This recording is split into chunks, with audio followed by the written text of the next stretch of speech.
Maybe your weight rack does this. I'll show you how to tighten it. Your weight rack came with 2 of these wrenches. You're going to need both of them. So you're going to need to hold one side with one. You're going to need to hold one on this side, so where the bolt is, and you want to hold it where it's kind of like resting so you can get enough force on the nut side to hold it down. So this is going to be here, and then I'm going to put this one here, and I'm going to go this way on this, and I'm going to go this way on this one.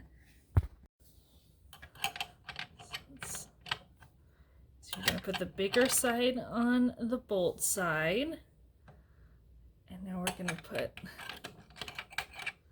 this one on the nut, and we're going to push. And you're just going to keep doing this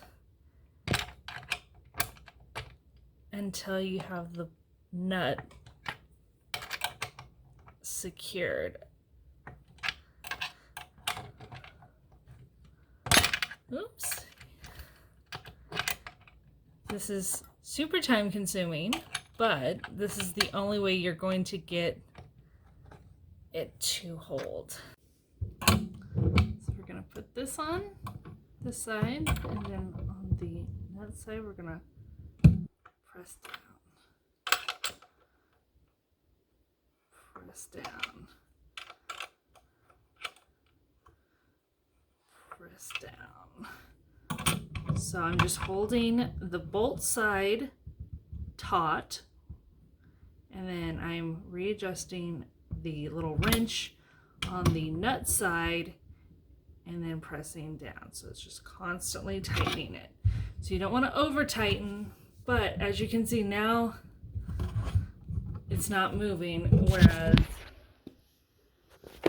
on this side, watch this, it pops in and out because it needs tightened. This side is a tight bolt, and this one is a loose bolt. So you can't just tighten one because this whole thing is unsteady. So you just have to go around holding both wrenches and doing this on every single one of these. Time consuming, but it works. Tightened all the bolts, so now it's just one piece. Obviously it's on carpet, but it's sturdy enough to put the weights on now. Here it is all set up.